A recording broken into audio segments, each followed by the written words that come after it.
کی احساس کردید که شما باید سراینده شوید؟ کی همین مهر رو در دل خود احساس نمودید؟ راستی گپ جوان بودم در دهه که کلان شدیم. تقریبا صنف 4-5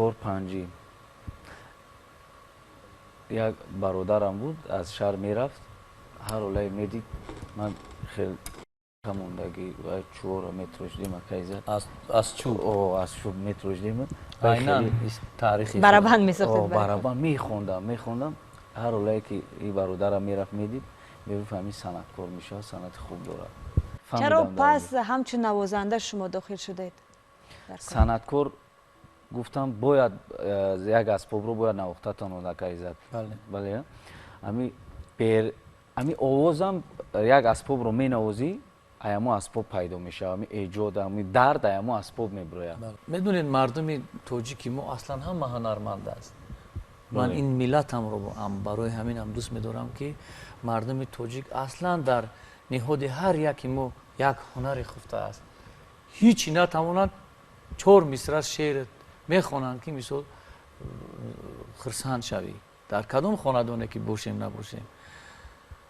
ما با نزدیکی با همراهی خیراندیش و یک جمعی برادران از ناحیه زیبا منظر خوالین برگشتیم و در راه یک جا مهند کردن. بعد گفتن که کنی بیم من بود هوای کوهستان چه خیلی زیبا، منظره های بسیار زیبا و یک دره بسیار زیبایی بود. بعد اونجا ما مهند کردیم لبی راه. من برآمدم، بعد خیراندیش گفت کو شریفی یک فلک همه جا بگی. بعد ما از این صدا کردیم، خیلی یک فلک زدیم که از اون طرف یک صدای دیگر هم برآمد. بعد همه کسا خندیدیم، گفتیم دیدی که در همین مردم ما در کدام حالت باشی نباشی هماواز پیدا میکنی. در ده که کلان شدن، ده ما هم هنر رو دوست می‌داشتن و کوشش میکردن که در هر یک معرکه‌ای که میشید ما رفته در اونجا هنرمندی میکردیم. و نو باسته از اونه که مثل قدم های اولی ما بودن، ممکن دستگیری هم دهگانی ما، ممکن دستگیری و مهربانی و یار برادران ما، دستگیری دوستای عزیز ما بودن که ما با این راه رسیدیم. میدونی اگر دو جدا بخونیم میگه ای نمیتونسته بس که دیگه نخون. نو باسته از اونه که ما نوجور میخوندیم بعضا مثل بعضا جوی دمیشید که ما اونقدر هنر نشان نمیدادیم، لکن نوابسته با همین ما رو دستگیری کردن و گفتن ای احسان با تو مثلا تو میتوانی همین میتوانی با واسطه هم میتوانی با همه مقصد رسیدن. اولین برآمدتون در صحنه کلان کدام بود؟ راستیگه من وقتی که صنف 10 تمام کردم، ختم کردم، با دهه ما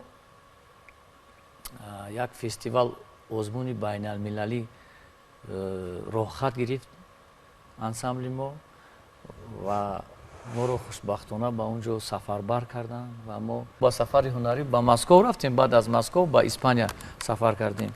برآمدهای اولین قدم های نخستین من در از صحنه های کلان شروع شدن. دلشاد فیض‌الله نیز نوابسته از اونه که تجربه کاریشان در مقایسه با عزت شریفی هرچند که کمتر است ولی توانستند که در یک مدت کوتاه وقت علاقه یک اودیتوری معینی مخلصان را برای خودشان پیدا نمایند. و چطوری که شما نیز گفتید اولین قدم های خود را از صحنه های بزرگ آغاز کردید، پس این انتخابی درست و انتخابی به مورد سبک است. بله.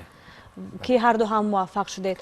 پرسیدن میخواستم که در انتخاب سبکی به شما کمک کرد. خوشبخت از اون هستم سر اول که با همراهی اسکندر تغییروف بسیارتر رحیم جان رحیموف هستن، این کارهایی که استادای هنر هستن بسیارتر با کمک آنها من موفق شدم.